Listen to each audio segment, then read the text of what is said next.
Bambang udah teman lama ini, sudah apa namanya babarengan lah beberapa waktu lalu, beberapa tahun, dan dengan teman-teman di Zoom ini baru pertama. Nah, itu mudah-mudahan meskipun pertama ada manfaat yang bisa kita gali. Berbicara tentang menulis ya, akan banyak sekali ya, dan banyak juga sih penulis yang sudah hebat, terkenal, malang melintang. Ini teh orang Sunda semua atau bukan ya? Ada orang Bugis Pak Deng. Oh, yang mana? Yang Akbar. Kemudian nanti Akbar. ada yang dari NTT. Jadi siapa NTT? Belum masuk, Alia namanya. Oh, oke. Langsung aja ya. Saya bukan termasuk orang yang apa namanya dibilang sukses lah dalam bidang kepenulisan.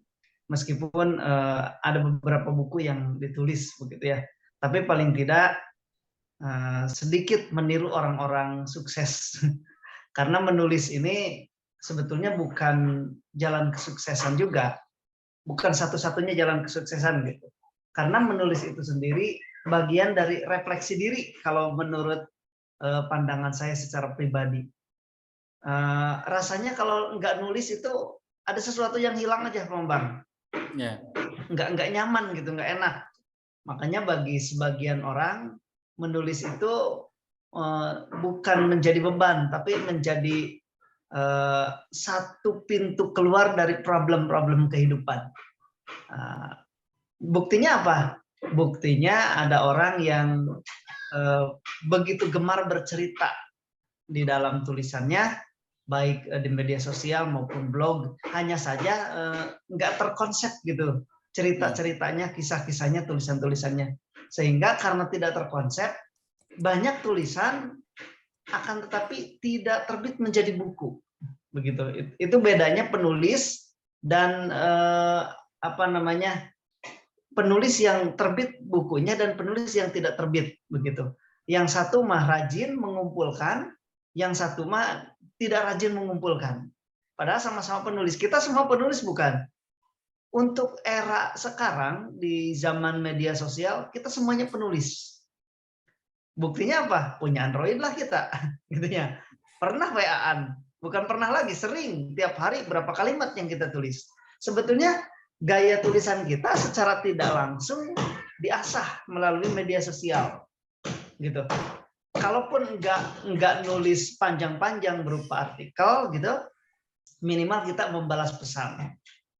Nah, diuntungkan sebetulnya dibandingkan dengan orang-orang zaman dahulu. Tapi nanti dulu kita sebelum bicara lebih jauh mengenai menulis ya, apa sih menulis itu? Menulis itu kalau zaman dahulu adalah mengoretkan ini tinta ke dalam kertas gitu, itu menulis. Kalau sekarang sebetulnya mengetik, tapi kan terpantas. Wah, Kang Bambang pengetik buku kan teresep gitu, tetap disebut sebagai penulis gitu. Tapi aslinya penulis itu menuangkan ide-idenya melalui tinta, melalui tinta ke pena, gitu ya. Tapi sekarang itu menjadi sesuatu yang tidak lumrah.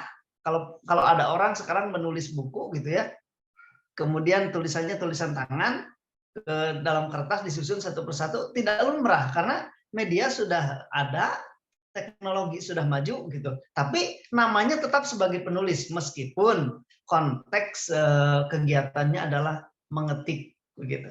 Dan menulis ini merupakan pekerjaan yang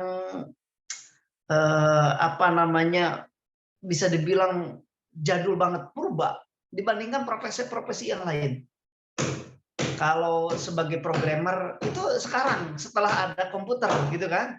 Kalau apa namanya jurusan teknik pesawat gitu ya, teknik konstruksi bangunan itu profesi yang baru. Setelah sekarang aja. Kalau menulis ya semenjak ada manusia itu sudah ada aktivitas tulis menulis. Meskipun dulu zaman Nabi Adam ke anaknya ada Habil, ada Kabil, ada Iklima, ada Labuda dan lain sebagainya, tetap ada proses kegiatan tulis menulis walaupun dalam konteks yang sederhana.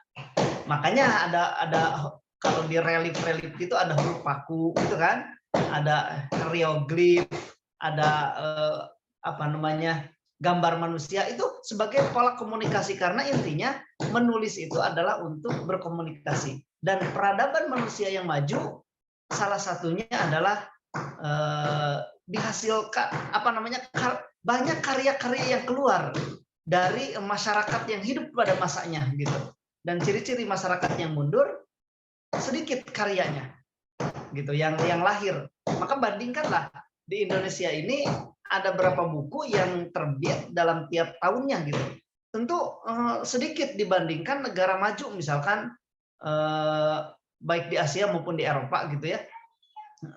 Apa namanya? Pasti negara maju itu lebih banyak karya-karyanya yang terbit setiap bulannya, setiap tahunnya dibandingkan dengan negara yang berkembang seperti negara kita. Makanya ada apa namanya teh anekdot ya.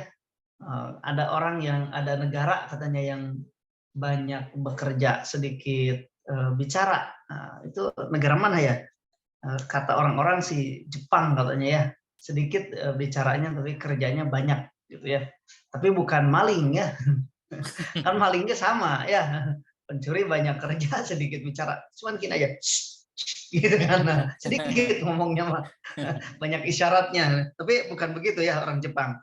Kemudian ada yang banyak bicara tapi sedikit kerja gitu ya. Ini nampaknya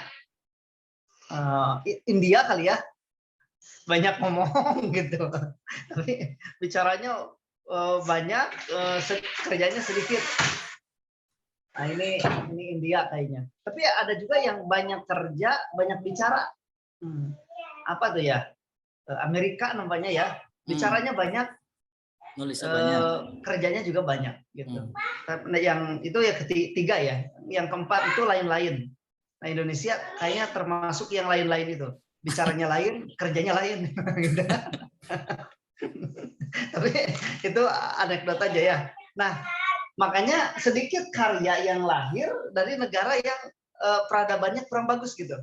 Termasuk Indonesia. Dibandingkan dengan negara-negara yang maju baik di Eropa maupun Asia, nampaknya ketinggalan dari jumlah karyanya aja gitu.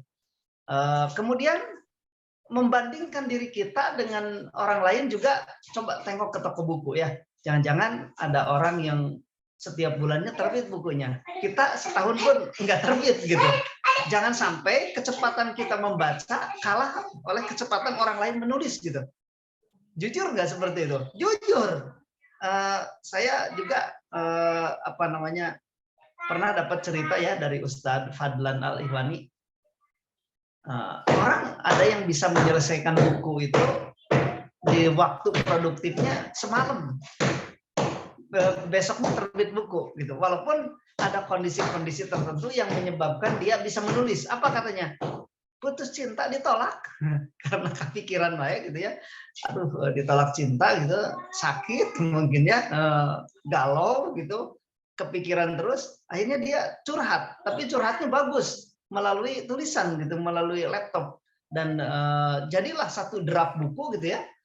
Semalam itu jadi satu draft karena menulis itu yang saya temukan menemukan idenya dulu gitu. Kalau rumah itu menemukan desainnya dulu, baru nanti merias-rias. Nah, semalam itu barangkali draft tulisannya yang sudah jadi gitu ya, dari bab 1 sampai akhir, nanti tinggal mengisi aja ruang-ruang kosongnya. Nah, itu diselesaikan semalam, kemudian terbit menjadi buku. Dan buku tersebut ternyata Masya Allah bestseller gitu. Dari hasil karya semalam itu. Nah, kalau ada orang-orang yang seperti ini, meskipun dia dalam kondisi terdesak ya, ini bisa dibayangkan. Kalau orang-orang bisa menyelesaikan buku dalam waktu 1 malam, jangan-jangan kita jujur saja tidak bisa menyelesaikan baca buku dalam 1 malam, gitu. Kalau orang lain bisa menulis dalam satu malam, kita mau baca satu malam satu buku juga kelimpungan gitu ya. Nah, sehingga ada pepatah bagi kita ya, nasihat, jangan sampai kecepatan kita membaca kalah sama kecepatan orang lain menulis gitu. Ya minimal mah kalaupun nggak jauh-jauh ketinggalan gitu ya, adalah progres gitu. Memang dalam waktu 2 tahun ini biasanya saya setahun sekali itu terbit buku ya. Tapi 2021, 2022 ini tidak terbit buku karena kemarin baru menyelesaikan disertasi. Jadi rada ini juga itu pikirannya agak terbagi gitu ya.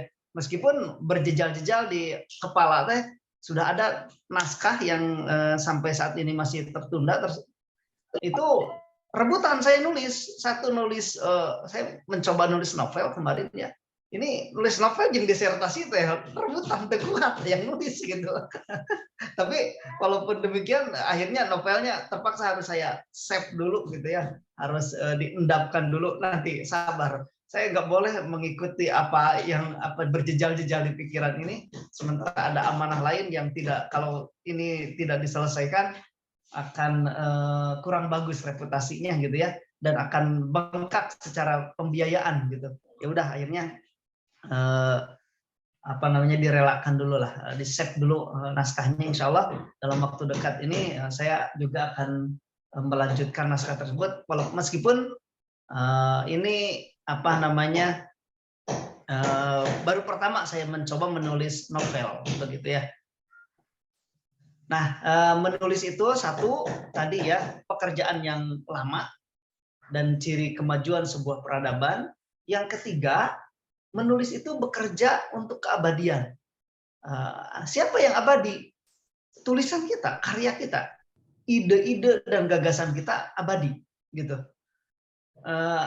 Maksudnya gini, umur kita ini kan pendek ya. Sementara umur tulisan itu bisa jauh lebih panjang daripada usia biologis kita manusia. Berapa sih manusia itu umurnya? Pada rata-rata sih 63 ya, sebagaimana Kanjeng Nabi Muhammad SAW, meskipun ada yang dikasih umur 70, 80, 100 juga ada ya hari ini. Kemarin saya ditambahkan, Kang Bambang, Ya. Saya berkunjung ke rumah seorang kakek, lihat di KTP-nya kelahiran 1922. 1922. Tapi masih 100. Tapi menurut catatan desa, lahirnya katanya 1918 gitu.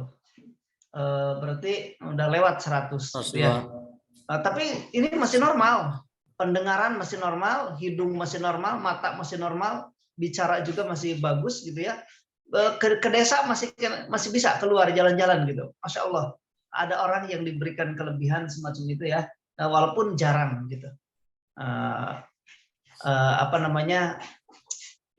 Hidup, anak-anaknya sudah meninggal, dia hidup bersama cucunya gitu. Nah itu ada orang-orang yang memang diberikan umur lebih dari 100 tahun hari ini, tapi memang jarang. Apalagi dalam kondisi normal. Cek saya teh, Pak, kalau mau nonton TV mata bisa kene kita? Oh bisa tuh orang masa nakunaon pakai kacamata, cek saya teh ditanya. Biar ada gaya, wes saya etik. Itu jarang ya orang yang seperti itu. Rata-rata umur kita ya 60 lah patokannya ya, usia Kanjeng Nabi Muhammad SAW. Beda dengan umat nabi-nabi terdahulu yang panjang-panjang usianya karena nabinya juga panjang usianya. Ya ada yang 900 gitu kan, yang 800, 500, 300 gitu. Ya, nabinya panjang, umatnya juga panjang-panjang, meureun gitunya. Kalau zaman dulu mah ada anu mawat gitu 300 tahun, aduh karunya nya ngarakeun semawat 300 gitu loh. Kurang 300 mah ayeuna geus naon gitu. Karena yang lainnya nggak segitu maksudnya gitu. Nah, tapi meskipun umur kita pendek gitu ya, itu usia tulisan mah belum tentu pendek juga, bisa jadi lebih panjang. Usia kita mungkin 60 gitu, tulisan bisa 70, bisa 80, bisa 100 malah.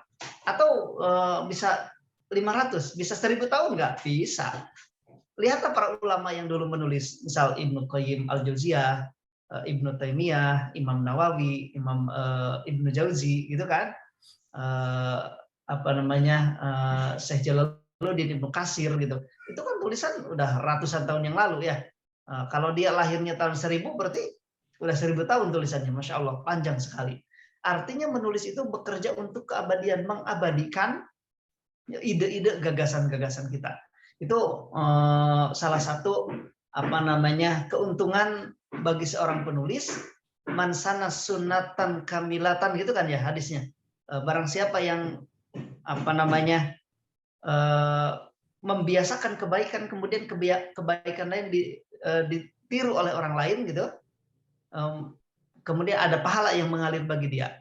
Maka beruntung berarti ya seorang penulis yang tulisannya bagus, menginspirasi bagi orang lain, ide-idenya, gagasan-gagasannya mencerahkan, dipakai meskipun orangnya sudah nggak ada pahala yang mengalir ke dalam kuburannya meskipun dia sudah meninggal. Tapi sebaliknya, mansana sunatan sayyi'atan gitu kan, barang siapa yang mencontohkan keburukan bagi orang lain kemudian ditiru oleh orang lain, ada dosa yang mengalir meskipun dia sudah meninggal dunia.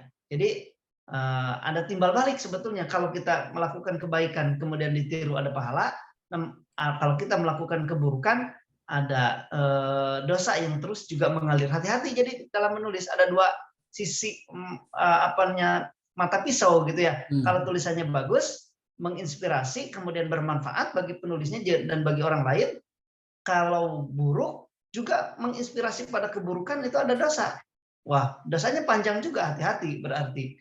Nah, makanya apa namanya, dalam menulis itu meskipun bukunya laku gitu ya, kira-kira saya menulis tentang A, B, C, bukunya akan laku, tapi ada unsur-unsur keburukan di dalamnya. Itu hati-hati gitu. Karena untungnya hanya sedikit untuk royalti gitu ya, karena ada buku-buku tertentu yang digandrungi oleh remaja isinya seputar gibah gitu ya, ecek-ecek atau cerita-cerita romantis yang memang sebetulnya nggak ada ilmunya, hanya menginspirasi orang lain untuk pacaran misalkan, menginspirasi orang lain untuk tips-tips melakukan kejahilan dan lain sebagainya. Itu ada dosa yang mengalir, hati-hati sekali gitu. Meskipun menurut penerbit ini akan laku banyak gitu ya, akan diterima oleh masyarakat dan kemungkinan prediksinya akan bestseller.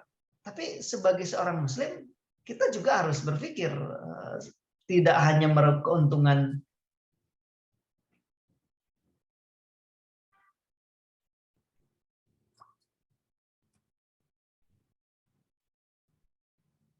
royalti saja begitu, akan tetapi kita ke depan juga ya pada salah seorang ustadz yang ketika diminta, Kang Bambang nih, diminta untuk diterbitkan, kalau nggak salah oleh pemerintah malah dimintanya, supaya bukunya itu menjadi panduan di sekolah. Tapi beliau menolak ternyata. Kenapa menolak? Karena dalam pandangan beliau, biasanya kalau buku itu sudah diwajibkan oleh pihak sekolah, kemudian disebarkan ke sekolah, ada unsur maksa, baik secara langsung maupun tidak langsung. Ada murid yang memang tidak berniat membeli buku, tapi diwajibkan oleh sekolah, jadi dia beli gitu.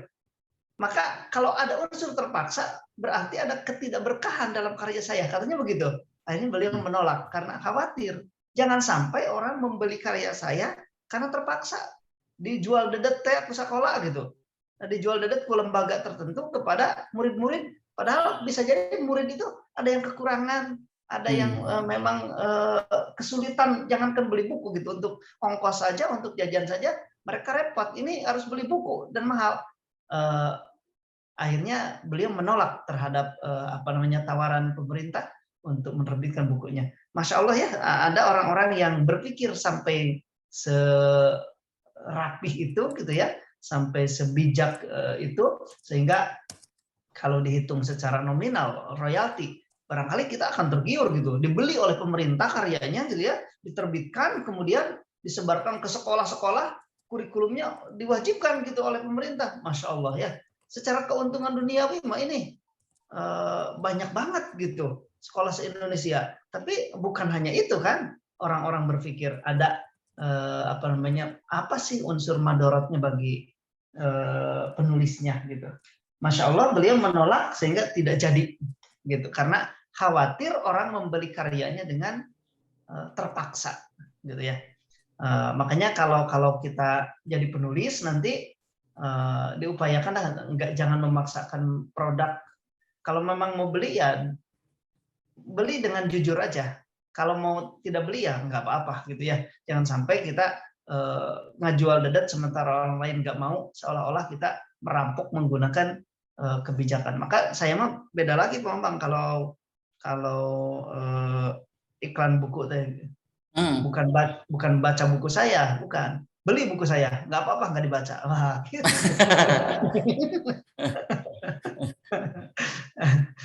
Itu maksa ya teman arek nanti makajian gitu. Nah, teman-teman sekalian, itu bekerja untuk keabadian gitu ya. Kemudian ada pahala yang terus mengalir sampai walaupun kita meninggal dunia. Berikutnya yang kelima, menulis itu kalau dari segi berbagi inspirasi gitu ya. Saya kalau ngomong di sini yang dengar, yang menerima manfaat, yang hadir di Zoom, gitu kan? Yang hari ini hadir di Zoom. Kalau saya ngisi apa namanya majelis gitu ya, pengajian atau bedah buku atau seminar, yang hadir di aula, di auditorium atau di masjid, udah di situ aja. Ada 10, ada 20, ada 50 misalkan, udah segitu aja yang dengar. Setelah itu ada manfaatnya nggak? Ada lah, yang ingat ada, tapi mungkin banyak juga yang lupa gitu ya. Tapi segitu-gitunya. Beda dengan menulis, meskipun mungkin tulisan kita ditulis sambil duduk, sambil santai gitu ya di media sosial contohnya, tulisannya bisa dibaca di mana saja. Betul, nulisnya mungkin di Bandung gitu ya, yang baca orang Ciamis, orang Tasik, orang Garut gitu, orang Purwakarta. Jadi tulisan itu jangkauannya lebih luas dengan adanya media gitu, termasuk hari ini media sosial. Mungkin nulisnya di Pulau Jawa, tapi yang baca di Sumatera gitu, di Kalimantan, Sulawesi, di Nusa Tenggara, Bali, Papua gitu kan. Mungkin nulisnya di Indonesia, tapi yang baca di Singapura, Malaysia, Thailand, bisa jadi gitu juga kan. Nulisnya memang di Indonesia, tapi yang nulis yang baca di Afrika gitu, di Amerika bisa jadi. Itu dalam waktu yang apa namanya, satu waktu, kemudian yang bacanya luas, jangkauannya luas gitu ya.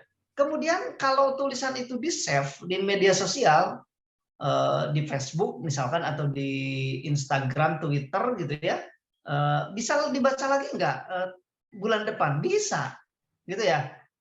Tahun depan bisa. Kadang-kadang ada beranda-beranda yang muncul lagi status-status lama karena menginspirasi gitu. Ketika di komen muncul lagi seolah-olah itu adalah tulisan baru gitu. Berarti tulisan itu lama umurnya di media sosial, jangkauannya luas, gitu ya. Dan apa namanya, umurnya juga panjang, gitu, masya Allah ya. Ini keberuntungan dari berbagi inspirasi dari menulis, termasuk kalau media sosial sih sekarang sudah bisa menyimpan video, gitu ya, menyimpan audio, suara. Artinya apa namanya? Ini selama internet ada berarti unsur-unsur atau apa namanya peluru-peluru kebaikan itu masih bisa tersimpan gitu, dan kapan saja masih bisa digunakan, masya Allah ya.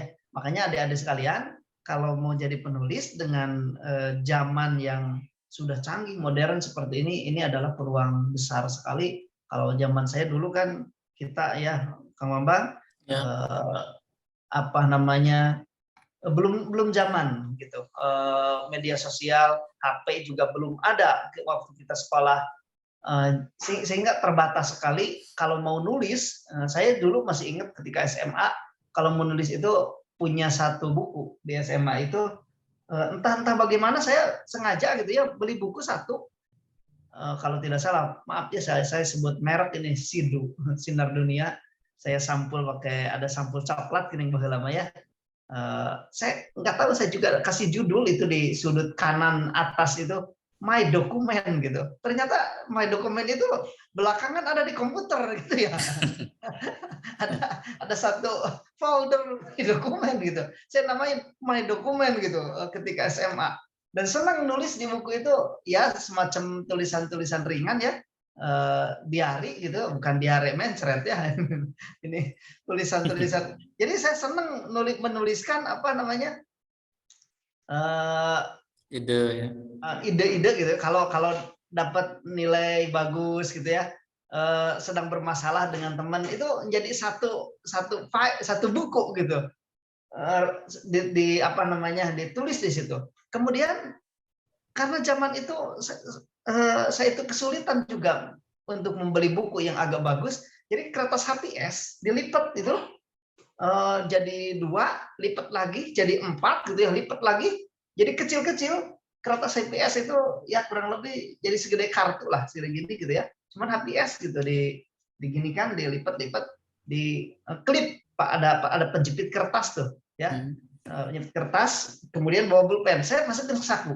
Jadi saya itu terbiasa menulis dulu hal-hal yang dianggap unik gitu ya, atau hal-hal yang dianggap ini istimewa, dituliskan di kertas itu, dilipat lagi, disimpan lagi, nanti saya baca, kemudian disalin gitu, karena ini khawatir hilang gitu. Itu zaman dulu, Masya Allah, karena terbatasnya ini ya, terbatasnya teknologi. Pak, zaman sekarang aduh ada Android ya yang bisa menyimpan apa namanya, bermega-mega, bergiga-giga gitu kan, file di sana, tulisan-tulisan.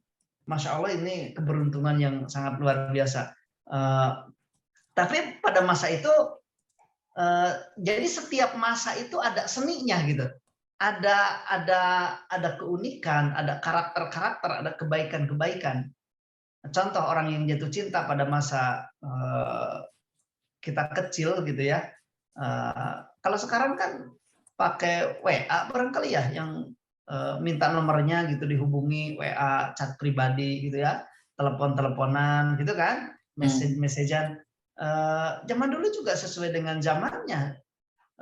Orang yang jatuh cinta dulu pakai surat-suratan ya. Masih ingat Om Bambang barangkali ada kertas yang warna-warni gitu ya, ada dicium, ada wangi gitu. Dilipat-lipat gitu ya. Iya, masih kejamanan ya. Biasanya mah Bandung dulu sebelum Jakarta gitu, senyum dulu sebelum dibaca gitu ya. Ada kalimat-kalimat itu. Nanti di belakangnya juga ada kalimat 4 kali 4 16, 4 nggak sempat harus dibalas gitu ya. Pengalamannya itu, banyak ya. Itu dititip ke temen gitu ya. Nanti temennya ngasih.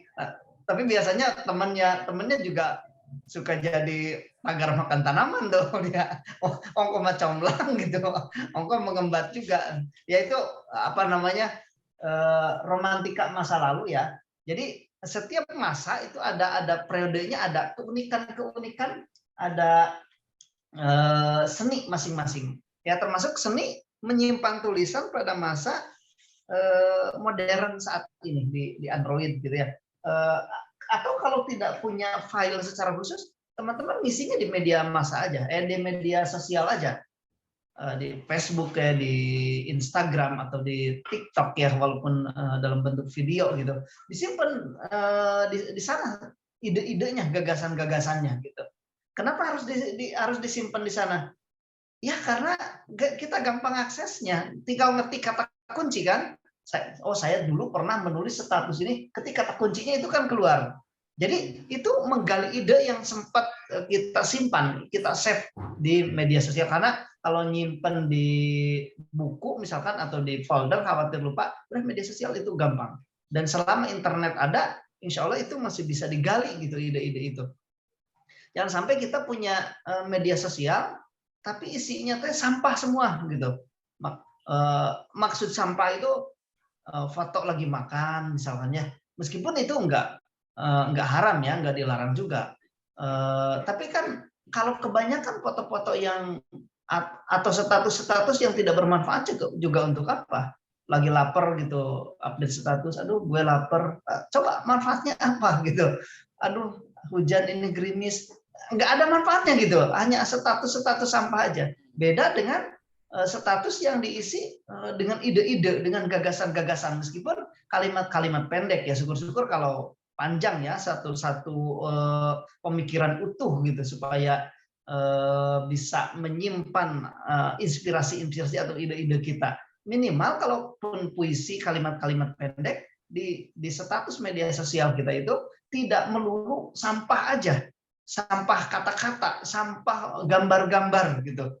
Kalaupun kita nge-share gambar, ada inspirasi, apa ide dari gambar ini, apa inspirasinya, apa manfaatnya gitu. Sehingga ketika kita scroll profil seseorang gitu ya, kita akan melihat bahwa setiap statusnya, setiap yang dipostingnya ini bermanfaat semua gitu. Orang juga menjadikan kalau sekarang HRD gitu ya, atau penerimaan pegawai, bisa jadi melihat dari media sosial itu teman-temannya. Ini orang kepribadiannya bagaimana gitu. Karena terasa orang yang galak kalau nulis kerasa galak juga, gitu ya. Teman-teman pernah membaca nggak? Kok ini orang nulis serem amat gitu bahasanya. Tulisan itu bahasa hati teman-teman. Jadi kalau orang nulis dengan lagi seneng gitu ya, lagi sedih, lagi galau, lagi marah, lagi cemburu, lagi apapun, kerasa gitu. Ada rasa tulisan, bukan hanya sebatas huruf demi huruf. Akan tetapi setiap huruf, setiap kata yang tersusun dari huruf, setiap kalimat yang tersusun dari kata itu punya rasa. Maka menulis itu juga bukan sekedar soal pemikiran, tapi soal rasa, soal hati. Maka di antara nasihat Imam Ghazali itu saya lupa lagi Arabnya, kurang lebih artinya sesuatu yang keluar dari hati gitu ya, akan masuk ke dalam hati. Fil kolbi ilal kolbi gitu ya, fil lisani ilal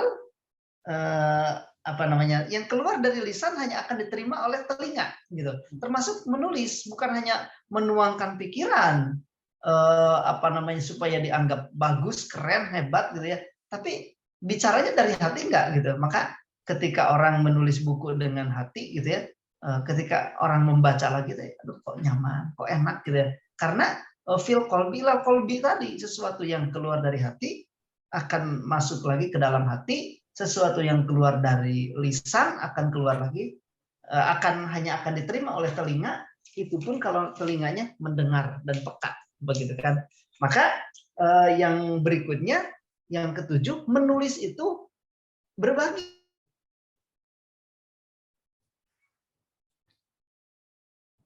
Didasari dengan saya tahu kamu tidak tahu, maka melalui buku ini, melalui karya ini, melalui status ini, saya kasih tahu ini loh. Gitu ya. Itu tulisan yang model gitu biasanya kurang nyaman dibaca, berat gitu.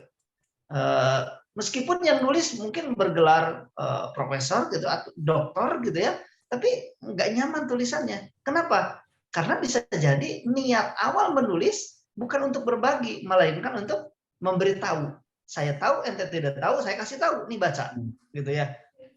Niatkan menulis itu sejak awal memang untuk sama-sama menuju kebaikan, sama-sama ingin berubah dari tadinya tidak tahu menjadi tahu, dari tadinya buntu menjadi ada jalan penerang, dari tadinya keliru menjadi lurus gitu ya. Itu diantara hal-hal yang mesti kita kedepankan. Memang ini yang paling utama diantara rumus-rumus menulis. Satu adalah meniatkan untuk semata-mata untuk ibadah. Jadi dari apa-apa yang saya sampaikan dari awal sampai poin ke-6, sebetulnya yang ke-7 ini adalah yang utama, yaitu niat menulis harus karena Allah Subhanahu wa taala, karena kalau menulis tujuannya untuk mendapatkan uang atau untuk terkenal, hati-hati kita akan kecewa ketika buku sudah terbit, uangnya masih sedikit, bukunya sudah terbit tapi tidak terkenal, banyak kecewanya. Tapi orang yang menulis dari hati dan itu niatnya untuk ibadah kepada Allah, terbit enggak terbit, terkenal enggak terkenal, ada uangnya atau enggak ada, dia akan tetap menulis karena menjadi kebiasaan, menjadi sarana refleksi diri gitu ya, sarana untuk menghamba kepada Allah Subhanahu wa taala. Itu. Sehingga ada penulis yang memang bukunya tidak terbit-terbit, tapi banyak sekali karyanya di komputer, itu juga nggak masalah. Karena tulisan itu insya Allah punya jalannya sendiri, punya nasibnya sendiri gitu. Dulu para ulama juga sebut nama misalkan Ibnu Qayyim al-Jauziyah dan Ibnu Taimiyah, itu pada masanya karya-karyanya dilarang untuk terbit oleh penguasa gitu ya. Kenapa? Karena mereka tidak suka pada ulama-ulama ini. Tapi kalau hari ini kita jalan-jalan ke toko buku, baik toko buku yang kecil maupun yang besar, baik di tengah kota maupun kota yang kecil di kabupaten, hampir setiap toko buku rasa-rasanya ada karya para ulama, imam-imam Ibnu Qayyim, karya Ibnu Taimiyah, Imam Jauzi gitu ya, dan karya-karya para ulama yang lain. Mungkin pada masanya tidak terbit, tapi pada masa berikutnya terbit, begitu ya.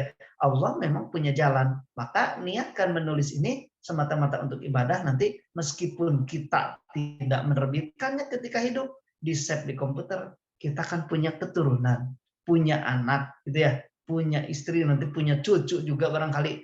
Kita mah nggak punya peluang untuk menerbitkan karena terbatas informasi, terbatas ekonomi, terbatas link dan lain sebagainya. Tapi anak kita, cucu kita ketika melihat, wah ini tulisan bapak saya, ini tulisan kakek saya, bermanfaat sekali, ide-idenya segar, brilian, sangat relevan dengan kekinian, bisa aja terbit pada masa itu meskipun kita sudah tiada. Makanya bagi para penulis yang belum sempat menerbitkan karya-karyanya, udah save aja, diwariskan.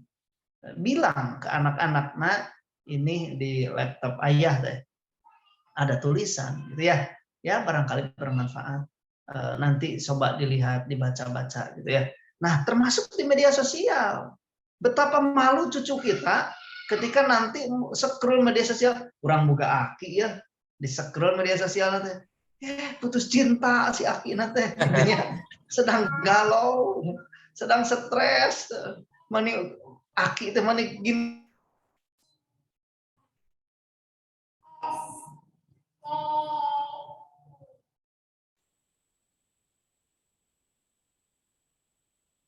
banget gitu, mani lebay gitu. Bisa jadi itu dilihat-lihat oleh cucu kita, dan betapa malu anak cucu kita ketika melihat profil media sosial kakeknya yang sungguh apa namanya, ya tidak ada manfaatnya lah gitu. Kalaupun ada manfaat sangat minim sekali. Nah itu teman-teman sekalian ya. Jadi di era media sosial ini teman-teman manfaatkan juga untuk menulis media sosial.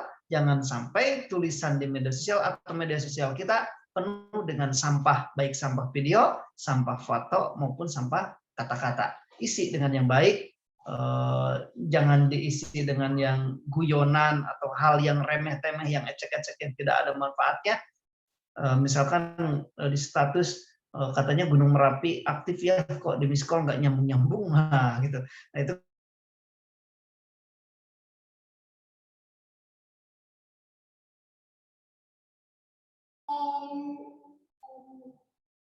kan sebetulnya boleh ya, sedikit aja dan normal saja begitu.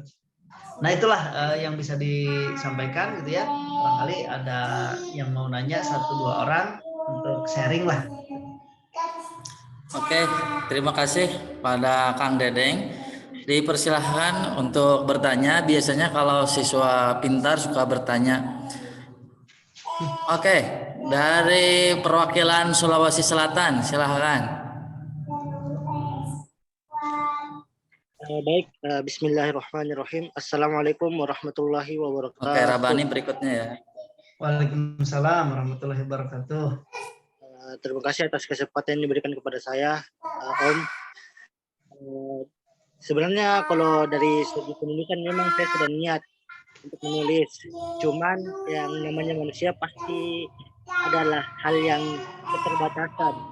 Jadi ada sudah saya buat kayak suatu cerita, cuman ya kadang saya menulis, kadang saya juga kayak inspirasi saya itu kurang, dan kadang juga saya itu ya udah nggak tahu lagi gitu kayak ceritanya ini mau diapain lagi. Nah, bagaimana kira-kira menurut pendapat Kang dalam mengatasi masalah saya ini? Kayak bagaimana saya mengembalikan mood saya kembali lagi seperti normal, sehingga saya bisa lebih lebih enjoy lagi dalam menulis. Terus bagaimana cara saya mendapatkan inspirasi ketika menulis dan lain sebagainya. Mungkin sekian dari saya. Assalamualaikum warahmatullahi wabarakatuh. Waalaikumsalam warahmatullahi wabarakatuh. Satu lagi lah, siapa tahu pertanyaannya mirip-mirip, jadi bisa sekaligus. Oke, Rabani silakan Rabani menyampaikan pertanyaannya.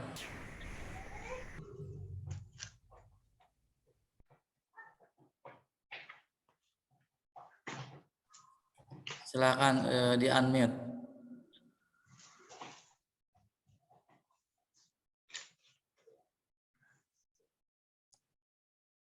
Halo Rabani. Jadi kalau nggak ada nggak apa-apa, Bang lah. Oke, silakan Pak Deng. Baik, Kang siapa Daeng ya? Kalau Makassar deh. Akbar ya. Ini pertanyaannya banyak tadi sebetulnya. Dia punya tulisan gitu ya. Kemudian disimpan, moodnya hilang. Gimana cara moodnya tumbuh lagi? Yang berikutnya yang saya tangkap, dari mana saya harus mulai, gitu kan? Yang ketiga, bagaimana cara menggali ide inspirasi, gitu. Paling tidak ada 3 yang saya tangkap. Yang pertama, ada tulisan udah di-save, bagus. Ketika dibaca tulisan yang sudah kita tulis, ada yang salah kalimatnya, diedit lagi, gitu ya. Biasanya kan gitu kita. Besoknya dibaca lagi, oh ternyata ada yang salah lagi, kalimat ini, kata ini harusnya di belakang, ini yang di depan, gitu kan. Save lagi. Minggu depan baca lagi, lah ternyata betul ini, ada yang kurang lagi kalimatnya. Harusnya pakai dengan ini, gitu ya. Tambahan lagi kalimat, save lagi. Bulan depan dibaca lagi, diedit lagi, ternyata ada yang keliru juga nih. Bagus nggak orang yang seperti itu? Nah, jadi nggak nambah-nambah, dia ngedit tulisan yang ada terus gitu.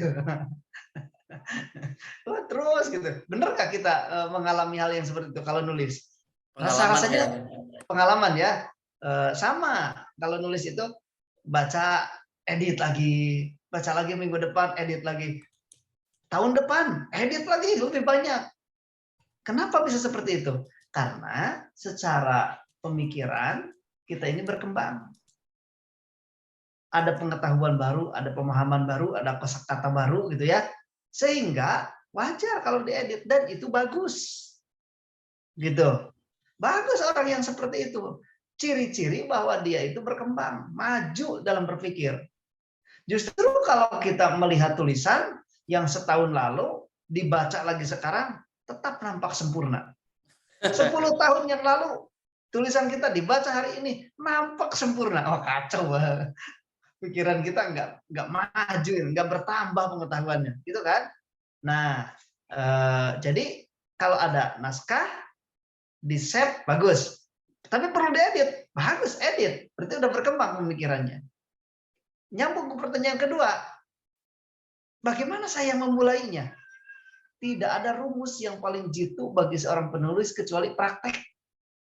Jadi meskipun kita mau jadi penulis dan ikut pelatihan dari penulis bestseller nasional atau internasional, berguru, bertetangga dengan J.K. Rowling misalkan, ya kalau nggak nulis ya nggak bisa jadi penulis. Rumus seorang bisa jadi penulis itu tidak ada rumus yang paling jitu kecuali dia mulai nulis, gitu. Akan kalah orang yang ikut pelatihan terus-menerus, meskipun dengan para penulis bestseller, penulis ternama gitu ya, akan kalah dengan orang yang tidak pernah ikut pelatihan kemudian dia praktek. Akan kalah dengan orang yang seperti itu. Jadi rumusnya bagaimana mulainya? Mulailah menulis. Kalau sudah ada naskah, mulailah mengedit. Gitu ya. Kalau belum ada naskah sama sekali, gimana mulainya? Duduklah di depan laptop, di depan komputer, buka. Ketik apa saja. Bingung saya ngetiknya. Mau kalimat apa saja. mau mulai dari mana? Kalau saran saya, kalau bingung dari paragraf pertama, langsung paragraf kedua, enter, cret. Nah, gitu. Langsung aja paragraf kedua. Nah, paragraf pertamanya belum ada, biarin. Karena kita harus praktek, harus mulai. Saya bingung, paragraf kedua pun bingung. Udah, kesimpulannya aja dulu. Tulis apa kesimpulan. Biasanya berjejal-jejal ide gitu ya, tapi sulit mengeluarkannya. Udah, yang ada aja kesimpulan. Kesimpulan pun saya bingung ini. Ya udah, titik aja dulu. Trik gitu. Gitu ya. Jadi mulai menulis itu. Kemudian bagaimana cari ide? Ide itu bagi seorang penulis ibarat teko. Teko itu wadah air ya. Kalau kita banyak idenya dikeluarkan, teko itu banyak airnya, keluar airnya. Tapi kalau terus-terusan dikeluarkan, habis nggak teko? Habis juga kan? Sama, ide pikiran kita juga habis. Meskipun cerdas, pinter, banyak pengetahuan, pendidikannya tinggi, gurunya banyak, hafalannya juga menakjubkan, tapi habis kalau terus-menerus dikeluarkan. Jadi bagaimana? Nyawa bagi seorang penulis itu ya baca. Nah, gitu. Harus baca, meskipun bukan hanya baca buku, ya baca apa saja. Tapi baca buku menjadi satu bagian yang sangat penting. Baca apa saja? Kalau saya mendapatkan ide tadi, misalkan selain baca buku, juga jalan-jalan ke toko buku, melihat karya orang lain. Ikuti aja siapa penulis favorit kita. Loh, penulis favorit saya dalam setahun bisa melahirkan 8 buku. Lah, saya ini membaca karyanya aja keteteran, gitu. Kemudian lihat di toko buku itu banyak buku judul-judul baru gitu ya. Betapa apakah kita tidak terbersit gitu keinginan, tidak termotivasi untuk menulis gitu ya. Di saat orang lain begitu banyaknya karya yang keluar dalam kurun waktu yang begitu cepat. Judul-judul itu setiap hari selalu ada judul baru di toko buku. Jadi boleh menggali inspirasi itu jalan-jalan ke toko buku.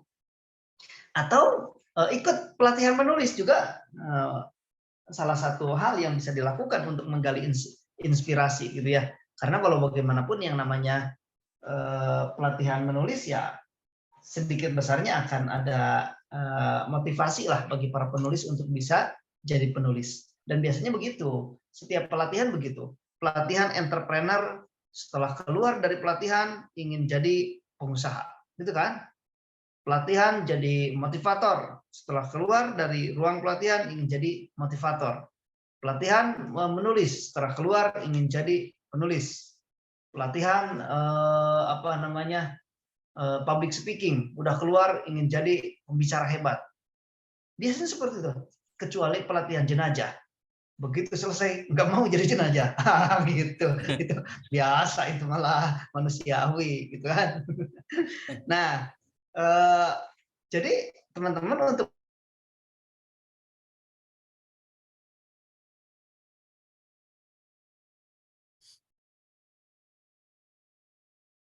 menggali inspirasi, pelatihan menulis boleh. Kalau saya misalkan bisa dari dengerin obrolan, kok bagus-bagus, ada ide segar gitu ya, dari celetukan orang, dari kalimat-kalimat yang memang bagi orang lain mungkin biasa gitu ya, tapi ini unik gitu. Yang berikutnya, ide itu bisa datang dari jalan raya. Oh, di jalan raya saya menemukan banyak kalimat yang bagus tuh, terutama di truk, Kang Ombang. Ya. Lebih kreatif supir truk itu. Di belakang truk itu misalkan, kalau kamu tidak bahagia dengan dia, nomorku masih yang lama. Nah, itu di belakang truk.